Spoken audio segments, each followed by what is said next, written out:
I remember the day everything spiraled as if it happened this morning. The first sign that my marriage was doomed began with an innocent, almost casual comment my wife, Clarice, made in our apartment's modest living room. She was 27, I was 30, and we'd been married for 4 years. I still harbored the naive belief that we had a solid foundation, me with my successful jewelry business run alongside my brother's, and she with her cherished cafe. The cracks in our union revealed themselves in a single sentence. "There's a new guy who comes to the cafe," she said. "And he's super interesting?" I'd heard it in her tone. A certain thrill, that hush of excitement she rarely used except when she was talking about her favorite romance novels. The details she shared: his name was Ivan, he was from Serbia, tall, blonde, and apparently unbelievably charming, stabbed at my sense of security. But at the time, I'd tried to brush it off as something harmless. "Interesting, huh?" I said, leaning back on the couch. "You see so many people at that shop? What makes him stand out?" Clarice's eyes brightened. "He's like a character from one of those books I read, brooding, mysterious, but also surprisingly sweet. You know, he even reads Western novels. He told me he's searching for a better life in the United States, and—" She paused, her cheeks coloring. "He has this accent. I don't know, it's just so unique."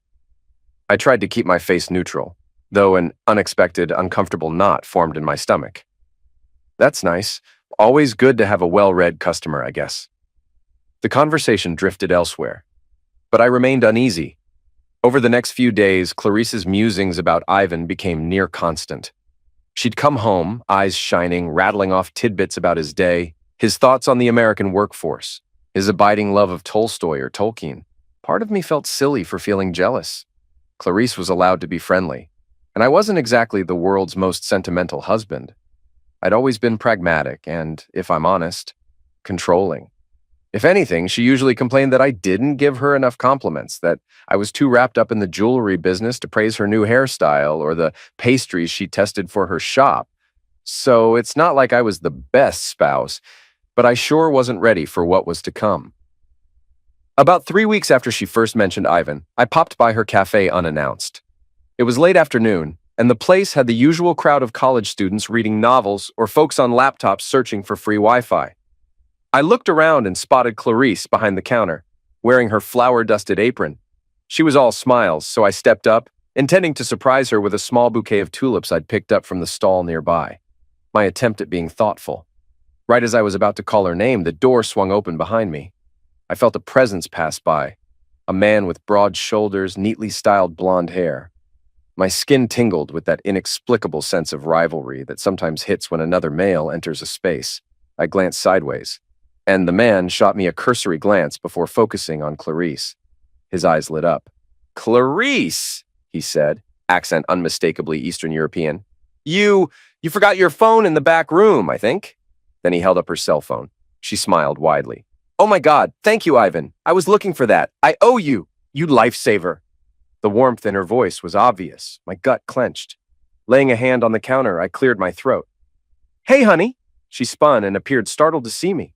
"Oh, hey, you didn't mention you were dropping by." Ivan hovered by the corner, an amused half-smile on his face. I offered my own attempt at a friendly nod, but I could already feel tension in the air. Clarice gestured between us. "Ivan, this is my husband. He helps me with some of the rent here, and you know all that. And babe, this is Ivan, the customer I was talking about." "So, you're Ivan," I said. "Heard a lot about you." He extended a hand. "It's pleasure to meet you. Your wife is, very nice. She makes me best cappuccino in all of city." I forced a short laugh and shook his hand. But as I did, something about his nonchalant expression felt off, like he was quietly studying me, deciding if I was competition. When I stepped back, Clarice reached across the counter and touched my arm. "I'm kind of busy right now, but thanks for the flowers." She gave me a quick peck on the cheek, and I was dismissed. That evening, while we cooked dinner, I asked her more about Ivan. She shrugged, telling me that he was just a friendly guy, that I had no reason to be suspicious. When I admitted I felt a bit uneasy, her reaction was swift. "Don't be ridiculous," she snapped. "I get to have friends, especially ones who actually like reading as much as I do. Just because we share intellectual interests doesn't mean there's anything else going on." I didn't press it further, but something told me there was more to the story. Less than a week later, I sat at home alone, flipping mindlessly through a sports channel, waiting for Clarice to return from the cafe. She normally closed up by 7 p.m., and it was already 9. My phone had no missed calls, no texts. At 9:15, she came bounding in, face flushed from the cool night air, her hair a bit mussed. "You're late," I said flatly, standing up from the couch. She rolled her eyes, tossing her purse onto the table. "I know, sorry. The cafe had a busy day, plus I was showing Ivan around. He's still new to town, so we decided to grab a slice of pizza. You wouldn't believe he's never had a proper New York-style slice. So we walked a bit, chatted about our favorite books, and you went out with him, alone." I let the statement hang in the air. She lifted a brow. "Don't start. I already know where your mind's going, and you're dead wrong. He's a friend. And from what he told me, he might be gay for all we know. He never explicitly said it, but he dropped enough hints about not being into women. So, get that suspicious look off your face." I let out a harsh breath. The notion that he was gay seemed a little too convenient. "It's after 9, Clarice. You could have at least messaged me, told me you'd be late." "Seriously?" she shot back, grabbing a bottle of water from the fridge. "You never check in with me when you get stuck at the jewelry store, sometimes until midnight.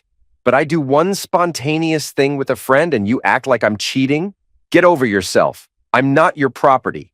Anger flared in me. "I never said you were my property, but you can't pretend this doesn't look suspicious," I snapped. "You told me he was new in town. You read books together? That's fine. But it's crossing a line when you're out alone with him for hours, not telling me. And you come back looking like you've had the time of your life." She puffed out a laugh, almost mocking.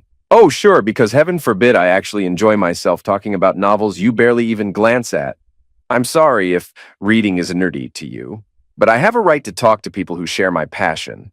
At least he listens when I discuss stories. You get that glazed look in your eye every time I bring up books, as if I'm speaking another language." I ran a hand down my face. "Do not twist this into me not supporting your hobbies. I've always been proud you opened the cafe. My voice caught. I don't trust this guy, gay or not. Something about him sets off alarm bells." "Well, that's a you problem," she said coldly. "You can't control who I'm friends with, and I'm not going to stop seeing someone who's literally the only intellectual buddy I have right now." Then she stormed down the hallway, slamming the bedroom door behind her. I spent that night pacing in the living room, rage building in my chest. I wasn't proud of how controlling I felt, but I couldn't shake the sense that she was lying. This story about Ivan possibly being gay? It smelled like a half-baked excuse to keep me off her trail. A few days later, I decided to confront her directly. I'd stopped by the cafe earlier that day and caught a glimpse of them sitting at a table, heads bent close, an intimate hush in their voices. The second Clarice saw me, she jumped up, all flustered, claiming they were discussing a new reading club she wanted to start. Ivan had barely looked up from his phone, flashing me a thin smile. That night at home, I set aside the takeout boxes and turned to her. "We need to talk," I said firmly. She eyed me warily. "About?" "About Ivan," she clicked her tongue. "Again?" "Yes, again. I saw how close you two were today.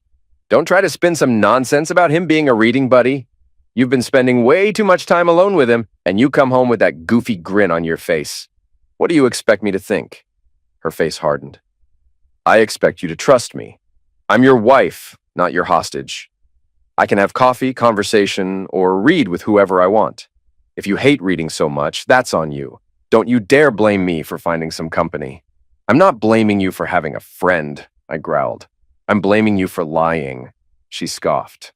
"What lies?" I said from day one he's just a kind soul who loves books. And guess what? He's polite, respectful, and he compliments me on the cafe. Everything I've wanted from you for months. But all you do is bury yourself in the family jewelry biz. The last time you said something kind about me was, what, on our anniversary last year? Don't turn this into that, I snapped, though a pang of guilt tugged inside me. Fine, maybe I haven't been showering you with compliments, but that doesn't justify your... My what? She challenged, crossing her arms. My cheating? Because that's what you're about to say, right? That I must be a cheater if I like talking to a man about my favorite authors? I shot her a glare. What am I supposed to think when I see him draping his arm around you, or you two locked in some private conversation about God knows what? Don't treat me like a fool. She leaned forward, voice trembling with anger. You want me to promise I won't see him again? Is that it? Are you that controlling? Yes, I said flatly. That's exactly what I want. Stop seeing him outside of the cafe. If he comes by and orders a latte, that's one thing. But none of these little pizza outings, museum trips, or reading circles alone. You want to start a reading club, do it at the cafe with other people. This sneaking off is done. Her jaw tightened. I saw tears welling in her eyes, though she was too furious to cry. You think you can snap your fingers and tell me who to be friends with? God, you're such a bully sometimes. It's not enough that I run a cafe that you partly fund. I have to bow to your every whim too? I forced myself to keep my voice steady, though my chest was pounding. Call it bullying if you want, but I'm your husband, and you owe me honesty. Either you cut off these private outings with him, or I swear, Clarice, we're gonna have bigger problems than you think. Her expression shifted from rage to a grim acceptance. She eyed me, then finally said in a hollow tone, Fine, you win. I won't see him again, not outside the cafe. Happy? I sighed, relief and tension mixing. Yes, I said. That's all I'm asking. She brushed past me and marched into the bedroom, slamming the door. I stood there, exhaling, feeling more like a dictator than a spouse. But I told myself it was necessary because something about Ivan felt wrong. Days passed. Clarice was noticeably colder, but she seemed to follow my decree. No more late nights, no more weekend museum trips. She insisted they were canceled. She did mention once, he still comes by the cafe, but only to grab coffee. I tried to appear calm, but my mind stayed restless. Then came the day I randomly swung by the cafe to drop off a promotional flyer for my jewelry store. The plan was to set a small stack of them at the register, part of a cross-promotion I discussed with my brothers. As I approached, I noticed Clarice wasn't behind the counter. One of her employees, Maria, gave me a polite nod and said Clarice stepped out for a moment. A flicker of suspicion took root in my gut. I decided to wait. Minutes later, I saw them through the big glass window, Clarice and Ivan, strolling up the sidewalk with their arms interlocked. Worse, they were laughing together, looking like the picture of a couple in love. My heart seized. I moved aside so they wouldn't immediately see me. They walked in, Clarice's face glowing, until her gaze landed on mine. A flash of sheer panic stretched across her features. Her arm slipped from Ivan's in an instant. Hey, she said, forcing a smile. Ivan gave me that same thin-lipped grin. Hello again, he said, his accent making the words sound almost mocking. I felt a cold sweat break across my brow. She'd promised not to do this. Yet here she was, arms linked with the very man she swore she'd stop seeing. Without a word, I grabbed her arm. Come on, I said tersely. We're going home, she tried to protest. But I have a business. Now, I barked, ignoring the wide-eyed stares from the cafe patrons. Ivan started to speak, but I whirled around, pinning him with a vicious glare. Get away from her, or I swear you'll regret it. I might have looked insane, and maybe I was, but that's how furious I felt. A hushed wave fell over the cafe. Some of the regulars stared, uncertain if they should intervene.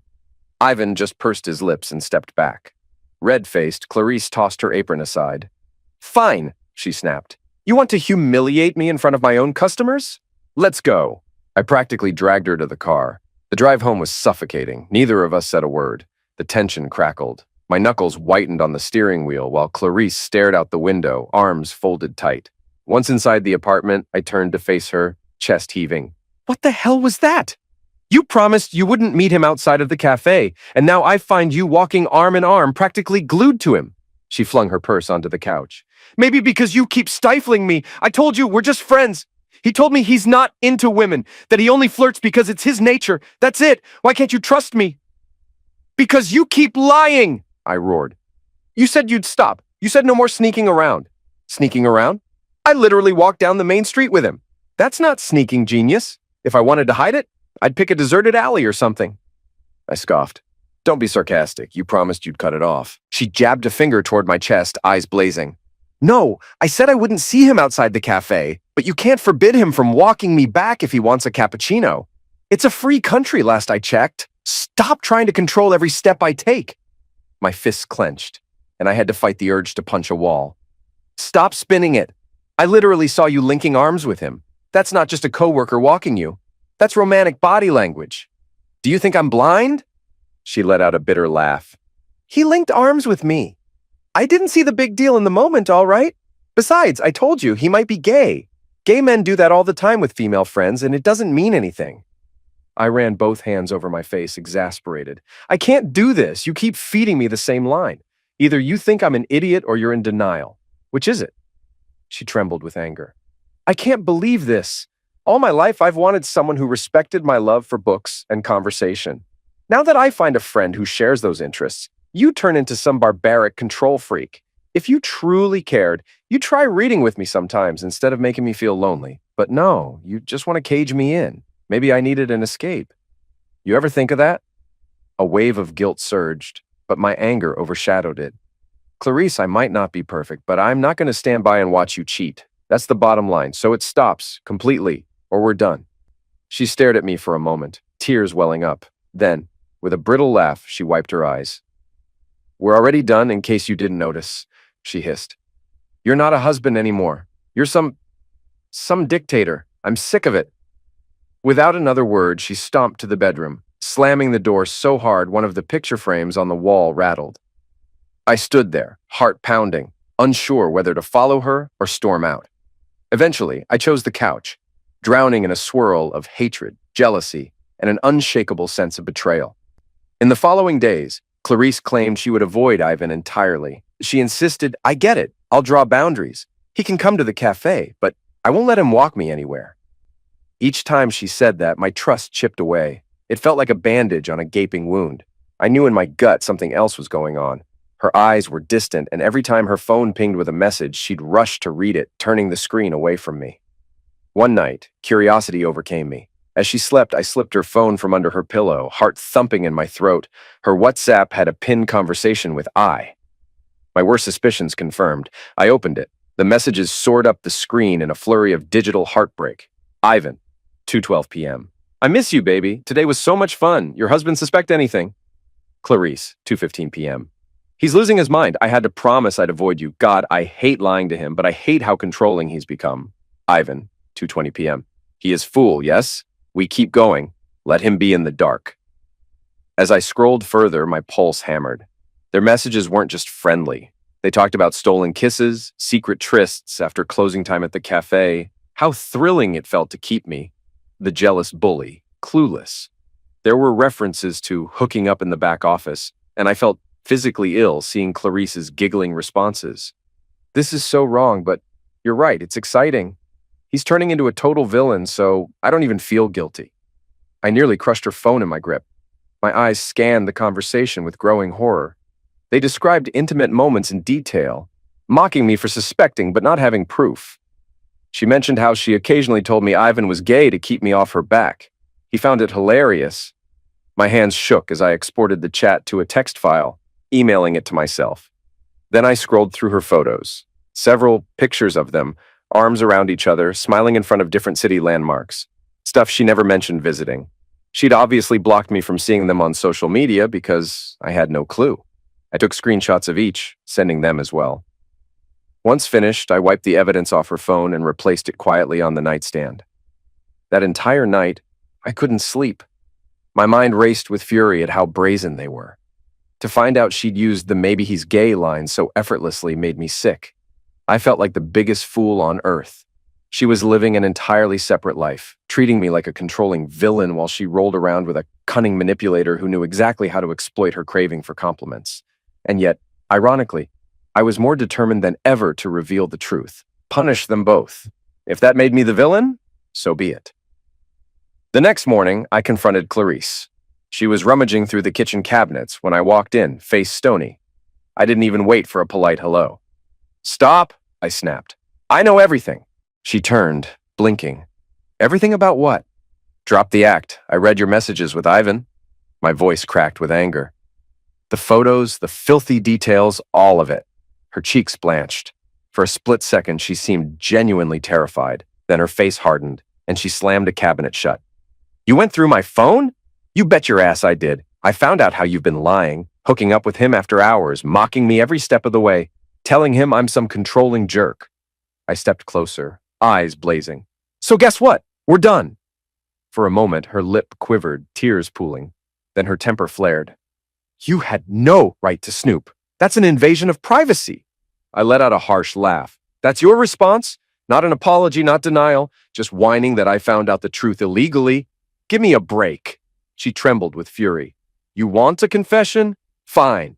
Yes, I've been with him, but maybe if you had bothered to be a good husband, someone who appreciated my interests, this wouldn't have happened. You've become so obsessed with controlling me, calling me a liar every time I talk to another human being, that you pushed me away. Don't you dare shift blame onto me, I roared.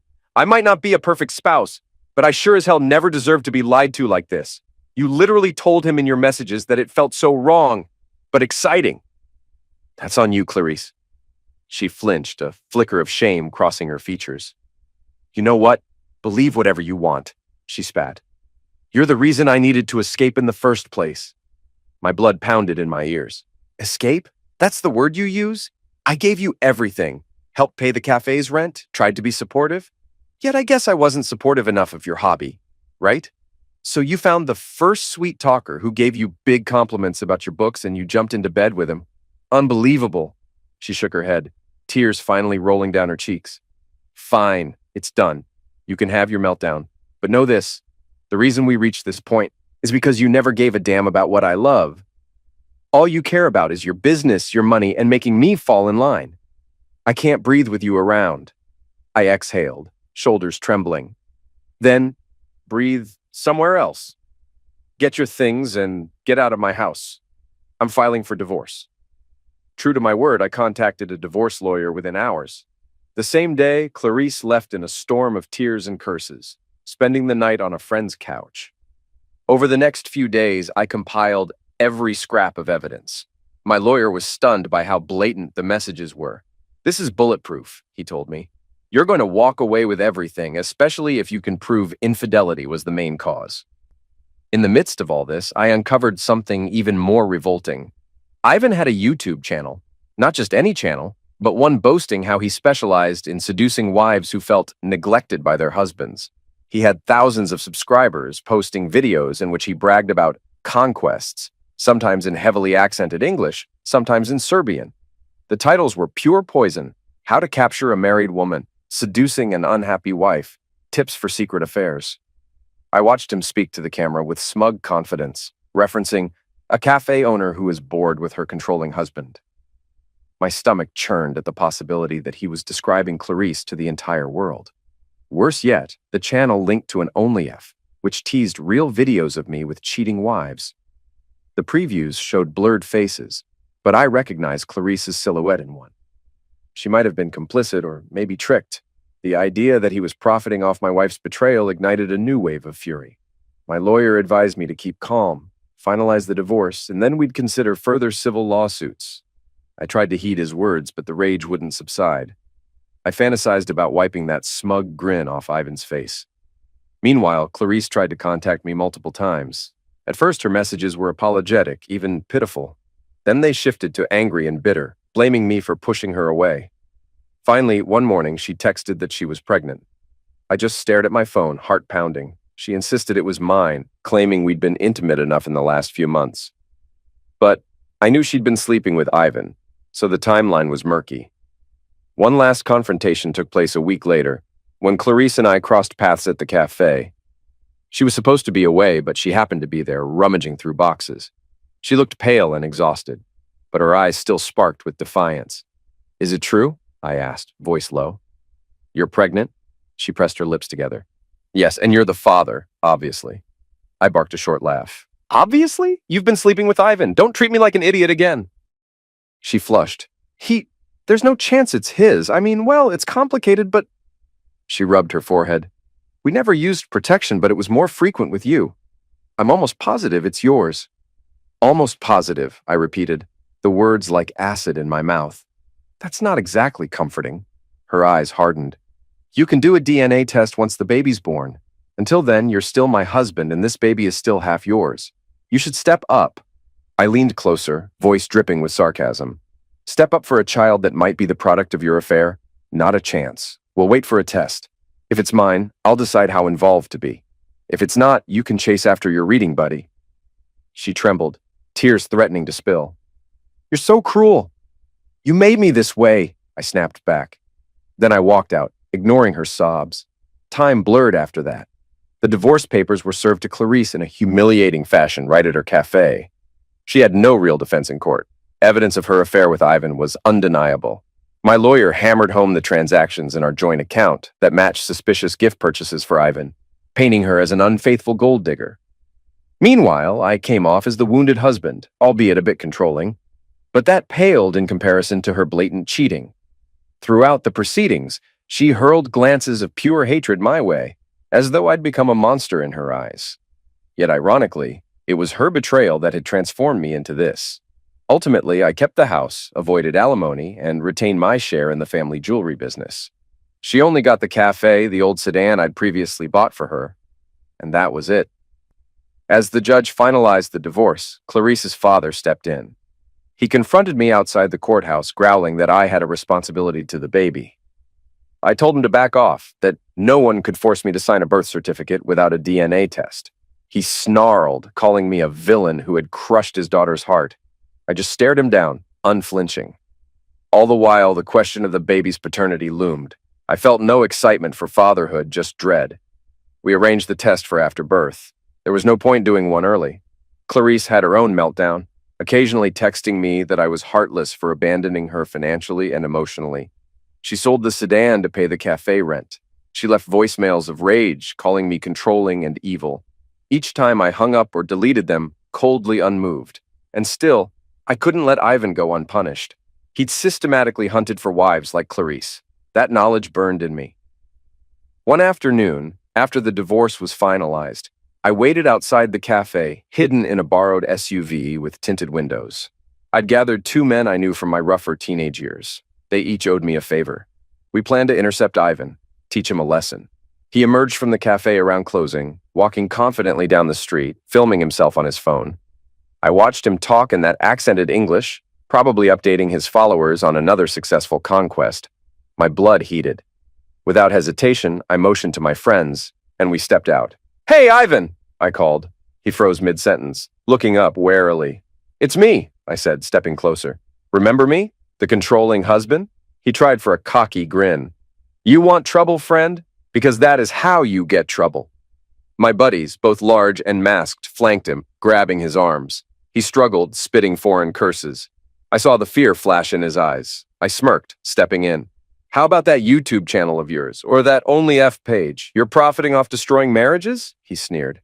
"I do not destroy them, the wives. They come to me willingly. Maybe they want real man, not bully like you." I punched him, a quick jab to the jaw. He gasped, and my friends pinned him to the wall. "You messed with my life," I hissed. "Filmed my wife, posted her online, bragged about seducing her. Now you pay." He tried to headbutt me, but one friend yanked him backward. Another blow to his ribs made him yelp in pain. I snatched his phone from his trembling hand and hurled it against the pavement, shattering it. "You think you can do that?" he wheezed. "I have lawyer. I have more money, more resources. Try me," I snarled. "I'll sue you for alienation of affection. I'll tip off immigration. I have your texts mocking me. Don't test me." He paled. You have no right." "No? You think filming unsuspecting wives is a right?" I snapped. "If I see a single video of Clarice or me on your sleazy channels, I will personally drag you to court. And trust me, you can't hide from me." I nodded to my guys, who let him drop to the ground. He clutched his bruised jaw, eyes wild. "You threaten me?" "You're damn right I am," I said, grabbing his collar. "Now pack up your conquests and go back to whatever hole you crawled out of. Or else." He spat blood. But behind that hatred, I saw real fear. "All right," he muttered. "I leave." "Good," I said, stepping back. "And if you ever come near Clarice again, I'll make sure you regret it even more." He glared, but the fight was gone.